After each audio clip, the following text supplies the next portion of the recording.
Om Vakratunda Mahakaya Suryakoti Samaprabha Nirvignam Kurume Deva Sarvakarishu Sarvada Shri Ganeshaya Namaha Om Ganganapate Namaha Guru Brahma Guru Vishnu Guru Devo Maheshwaraha Guru Deva Param Brahma Tasmai Shri Guruve Namaha Om Namo Narayanaya Om Namo Bhagavate Vasudevaya Om Namah Shivaya Shri Sadgurubhyo Namaha Shri Radha Krishnaya Namaha Shri Hanumate Namaha. Welcome to Nitya Satsang. Today is the 19th of June 2025. I want to offer my prostrations to all of the great sages in the Sanatan Dharma throughout the world in all places, and to Bhagavan residing in the heart of every single being at all times in all situations. We are continuing to examine the Ātma-Nivedanam Bhakti. The Ātma-Nivedanam Bhakti is the 9th Bhakti out in the series shown in Srimad Bhagavatam. Shravanam, Kirtanam, Vishnu, Smaranam, Padasevanam, Archanam, Vandanam, Dasyam, Sakhyam, Ātma-Nivedanam. Now in this Ātma-Nivedanam Bhakti, to continue from yesterday, we were examining the way this Aham and Mamatva, it works. What it is in terms of the actual, the binding power of ahankar and mamatva, because that is the structural anatomy of the ego. So yesterday's recording was on that. I'll load that today sometime. To continue on this further, I want to do a screen share here with you so that you can see the main points that we want to look at. So when there is realization of one's own ahankar, the way that the ahankar functions within us, then as bhakti begins to open, the devotional connection opens, then sharanagati is a word. You can see this here in the sentence in this paragraph. I'll make that bold for you. Sharanagati is a tremendous state. It is a state of total surrender of the ahankar.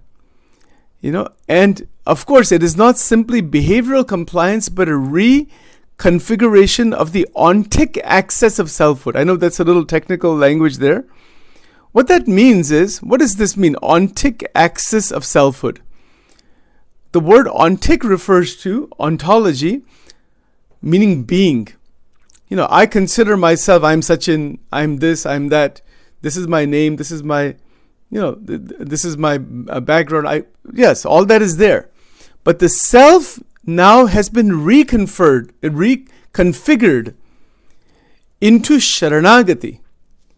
So the reconfiguring of the self into Sharanagati is where the Jivatma that is bound in the cycle of action and reaction is no longer stuck in that cycle. See, the ahankar is such that it binds the Jivatma to the cycle of action and reaction by falsely assuming it to be the originator of volition and effort. The Jivatma feels that I am the one who is doing everything and this is my effort and all that kind of stuff. And then it gets stuck inside action and reaction. That happens with ahankar. So ahankar is not a mere attitude, but a cognitive construct that localizes agency. Agency meaning free will. Our free will gets localized and it kind of gets focused inside. That this is who I am and I can our ahankar functions that way to interact with the world. There's a purpose for it, but there's also a great binding that happens to the Jivatma. That is the Maya. So we need to really change the function of the ahankar and the mamatva in such a way so that Sharanagati becomes possible. So let's see if I can talk about this a bit more. Sharanagati is taking the shelter of Paramatma. One of the best ways to understand this is when a person has no other avenue left. Sometimes it happens with the health issues. God forbid, right? But it happens, right? There's no other avenue. Sometimes some other issue is going on, some difficulties going on. Koi rasta hi nahi dikhta. Cannot find any way out of some situation. Well, there's always one door open, irrespective of any situation in life. And that is Purana Sharanagati. So this is our concept for today. Our sadhana for today, we try to show one sadhana every day. Our sadhana at the feet of Bhagwan Krishna and Radhika ji is very simple. It's a very simple but very straightforward concept. That is Purana Sharanagati. Now, to continue from yesterday, how to do this. So yesterday we was talking about when we were doing darshan of Radhika ji and Bhagwan Krishna, that we are then connected with the tattva, that is Radharani. That is the extraordinary prema bhakti, madhurya bhakti. All forms of rasa are inside that devotional connection. Bhagwan ke saath, tremendous connection. So the ahankar and the mamatva begins to dissolve.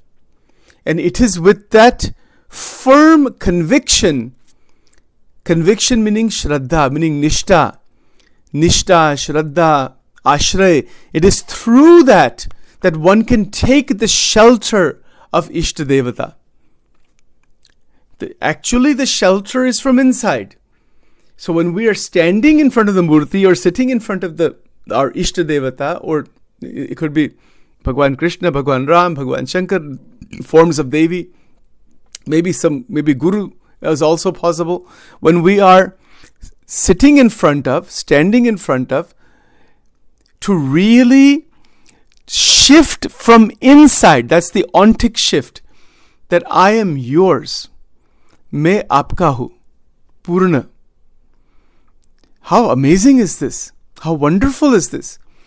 That is called the devotional bond. And that is what bhakti is all about.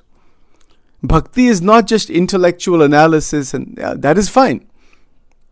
We can understand many things through our intellect.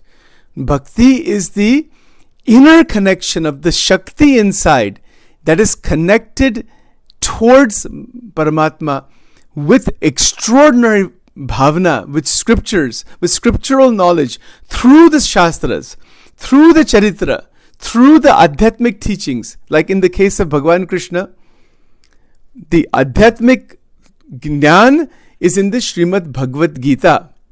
But that same Jnana is present in the Srimad Bhagavatam, which has all of the Charitra inside. Charitra meaning the different lineages and incidences, and so many things are there. There's a teaching towards Uddhavji. Uddhav Gita is from there also. There's so many things inside. There's so many very extensive Charitra. So Bhagavad Gita is 700 verses. Srimad Bhagavatam is 18,000 verses. You see, so it's not a one-day job. Both of these scriptures are tremendous. So both scriptures are a doorway for bhakti to open from inside into the connection with Paramatma through the Guru Krupa. The gurus that have given exposition, even commentators, teachers that teach us both scriptures, what does it help us do? It helps us to enhance and retune our manovritti, our mental apparatus. It retunes it to the frequency that is shown by the great gurus, by the great acharyas. They have shown how to retune these scriptures. I mean, not retune the scripture, retune ourselves in such a way that the ahankar and the mamatva, it dissipates. Everything remains in life. The same family remains. All the activity nearly is the same. But what is different is that bhakti has begun to open from inside. That is very special. When that actually begins, notice it, recognize it, and don't let go of that. Because like we say in Hindi or in Gujarati, when we say that Bhagwan ni bhakti malvi e atyant alaukik krupa chhe, भगवत भक्ति हमारे जीवन में मिल जाती है, वो भगवान और भगवान के भक्तों की, भगवान के संतों की अपार दया है, कृपा है. जीवन में बहुत कुछ मिलता है, भक्ति नहीं मिलती. We can get so many things in life. We can get so many objects in life. But the thing to obtain, the state to realize is unbroken devotion. इससे पर कोई बात ही नहीं है. That is the actual purpose of life. And that is Sharanagati. कितनी सुंदर, that's what a beautiful word that is. 2 words for today, and that is Akhanda or Purana. Purana Sharanagati. Not halfway. Not 80%, not 90%. Purana. Purana means total relying, total surrender of the ahankara and mamatva at the feet of God, and say, you are mine complete. Now, in that surrender, in that giving over oneself completely, this is Ātma-Nivedanam. In that state, sadhana is done. Activity is performed, same activity. Pradikshana is performed, Namaskaram is performed, Danvat is there, the mantra sadhana continues, with these different malas and all. Everything continues.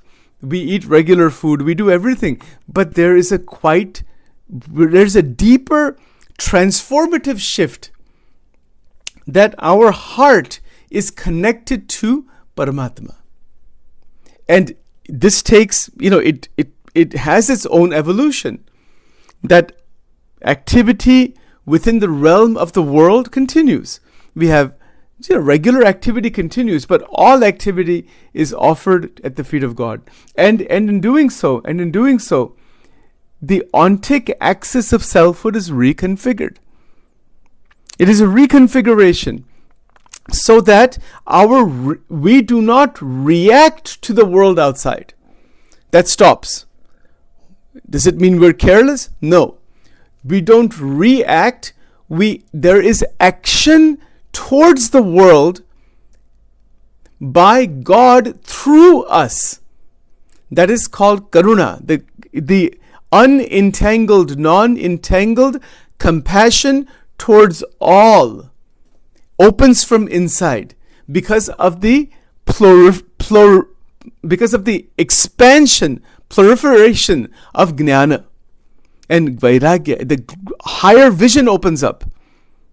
And in that higher vision, everything is seen as a bubble.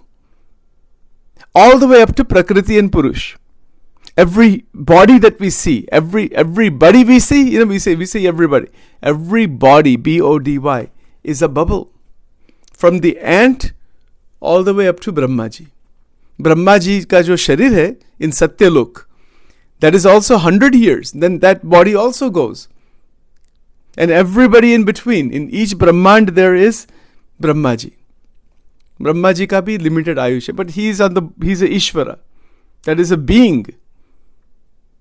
So he's not like this extremely way up there, So 1 second of Brahmaji is 660 years, hours. He opens his eyes one time and 660 years go by. Amazing time spans are there. The point is that it is all a bubble. Just like, you have the kids are blowing bubbles. It's like that. So the vision changes. Our vision changes that things are all just coming and going, coming and going, coming and going, coming and going. Impermanence is seen. That is Jnana and Vairagya. So by seeing that, we still interact with the world as needed in the right way for the benefit of the world, without any sense of getting stuck anywhere in the 14 lokas. And this is called Tivra Vairagyam by Shankaracharya ji. Amazing. When our bhakti increases and we are lying down in our bed or trying to go to sleep at night or sitting in dhyan, but it can happen. When the bhakta level goes up, the higher lokas can appear. People say, who has seen Svarga? Who has seen Brahmalok and Maharlok? Can you see these lokas? Sure. Why not? Of course you can see them. All that is needed is to have total vairagya and jnana towards this world. Towards this plane of consciousness, the next planes will open up. And Shankaracharya ji explains that to have vairagya, even to all of those planes of consciousness, stages of consciousness, lokas, all the way up to Brahmalok. Meaning what? Bhagwan और भगवान का जो धाम है, भगवान के धाम में जो मुक्त है वो सत्य है. That is our destination. Whether it is Kailasa, Vaikuntha, Goloka, that is the destination of mukti. Otherwise, rolling back inside the Brahmand, coming and going, cycle of reincarnation, bodies upon bodies upon bodies. To believe through Shraddha that this is so. We say, because we are so caught up in just our limited life, we don't see the big picture. That's why we have the scriptures. That's why we have great sages. We see the big picture, the cycle of reincarnation going back and forth in all kinds of species, being born within families upon families, and getting stuck inside the sansar chakra. To uplift out of that, to say, no, enough, there's nothing new in this. But what is new, brand new, is Akhanda Bhakti. Akhanda Prem Bhagwan ke saath. That is brand new. And when we have tapped into that Akhanda Prem, if that, even a glimpse of that comes, the joy is intense. The Ananda begins to open. Then there is relying in that, staying in that state while performing the worldly duty. Worldly duty is a cyclical process. This sansar is just a cycle. The same problems keep recycling. Same phenomena keeps recycling. What is new in that? Yeah, technology has grown and developed, but human being has not grown at all, has probably degraded. More wars, more problems, using more technology to hurt each other even further. That's not any kind of development. That is a degradation of the buddhi. Buddhi nashat pranashati. That's all that has happened. More bombs, more wars. Is that progress? Human progress? Of course it's not. So that is not human progress. Real human progress is the development of dharma, the development of the inner development towards Paramatma. And when things are going well in life, there are 8 factors. Desh, Kal, Kriya, Sang, Mantra, Shastra, Diksha, Dhyan. We'll talk about them some other time. These are all good circumstances, life circumstances. Body is healthy, enough food is there. There's no other kind of difficulty.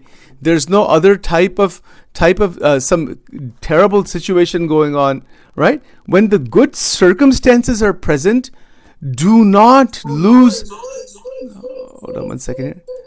Do not lose the opportunity to dive into bhakti. Isn't this what happens when someone is speculating in the stock market or trying to build a business? When some great opportunities are, I'm going to take this opportunity, invest so much money, do this, open these businesses, do that, so that I don't want to lose that opportunity, that window of opportunity, the knock of opportunity, as it is called. Isn't that so? This is in the worldly life. The same thing is present in the spiritual life, that when things are going well, our body is relatively healthy, we have time also, we have enough food to eat, enough money is available, good places there, we have place to do sadhana, and if we do not go towards Paramatma, we are absolutely wasting away our life. It is a total waste. Shankaracharya ji uses very strong language. He says a person is committing suicide again and again and again and again. He uses this kind of strong language because we throw our life away. Throwing it away into trash can. This kam, krodh, lobh, moha, matsarya, ahankar, irsha, mamatva. This is a trash can. And it is burning the sansar. संसार में जो जीव है, human beings in this case, they are burning in the sansar. Davanal Agni. You see, burning because of these inner doshas. When that burning stops, there is tremendous ananda, and it is possible to stop that. And that realization comes that I don't want to waste even one moment. I don't want to waste because the time is so precious. Bhagwan ke saath akhand. Our goal is akhand vritti. Our goal is ananya chintan. Tel dhara vritti. In Vachanamrut Garada Pratham 1, in Gujarati, Maharaj says, Bhagwan na sarupma manni akhand vritti rakvi, તેથી કોઈ સાધન કઠણ નથી અને તેથી કોઈ મોટી પ્રાપ્તિ પણ નથી. There is no greater sadhana than akhanda vritti. There is no greater realization than akhanda vritti. Everything is revealed in akhanda vritti, unbroken connection with Paramatma. So to reach that stage genuinely, not because of external adorations or some external motivator, we have to be careful for that. It can happen even in spiritual life. That I'm going to do so many things, that I'm going to, I don't know, whatever it is, some sadhanas are done, or maybe some kind of good work is done, some donations are given. Some people like to build temples and things like that. Fantastic. But watch out. Don't divert from the inner bhakti. Otherwise, the external things will become prominent. It can happen. It can easily happen. One has to be very, very careful. You see, so the external, even spiritual related activity, it is done as a seva only. If someone is like a temple president or someone is a position in some organization, it is for seva. It is not for ego. It is not for division. It is not for divisiveness with anybody. It is a mechanism, a means to an end, not an end in itself. And then once you get into divisive attitude, one versus another, which is what we see generally in the world, because most of the religious people don't talk to each other. Some of them do. Once in a while they do. They're so caught up inside their own beliefs, they don't discuss anything. The mind is not open to learn what the other person is trying to say. And that is where, whatever the beliefs are is okay, but the love can be diminished or damaged that way. That should not happen. Yes, stay on the track that you're on. If somebody's a Christian, stay on the Christian track. Somebody's a Vaishnav, stay on the Vaishnav track. Somebody's a Shaiva, stay on that track. Fine. Beautiful. It's not a problem. But love doesn't have any one track. Love is beyond all these tracks. Love is prema, akhanda prema. It's for all. There's no track for the love. That's the whole point of doing this bhakti of Radha and Krishna. The bhakti of Radha and Krishna is what? It reaches a point without direction. It is directionless love. That is called Prem Lakshana Bhakti. We'll be talking about that next month. That is our real goal. And then there's no issue with anybody. In fact, there's no issue with any being. All of the life forms that are there, beings that are present around us, they are ours. This is Guru Dattatreya Ji. These are the stages of great sages. It doesn't matter. In any religion, any tradition, you get to that point where all beings are ours, but without any entanglement and attachment to the beings. That is Vairagya. Vairagya is non-entanglement. Jnana drashti is everything is a manifestation of Brahman in some form or another. Shakti and Brahman. That is Jnana. And Bhakti is attachment towards the one singular Paramatma who is residing in the heart of all beings. That is called the Anvay Swarup, and the Vetirek is the transcendental in the abode of God. That is the Upasana of Paramatma. That is Bhakti. And then the actions that are performed by staying in Jnana, Vairagya, Dhyan, etc.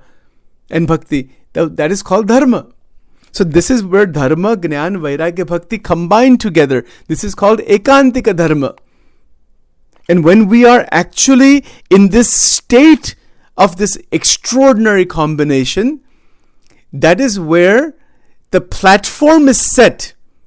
The foundation is solid. It's like a deep and tremendous solid foundation. For what? That foundation is unbroken and solid, so that bhakti, the building of the extraordinary levels of bhakti opens up. And there's no end to that. Ananta bhakti. It cannot open unless the foundation is solid.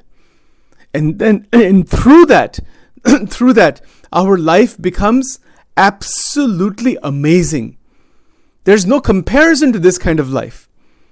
इसको कहते हैं दिव्य जीवन, आनंदमय जीवन. It is life that is filled with God consciousness.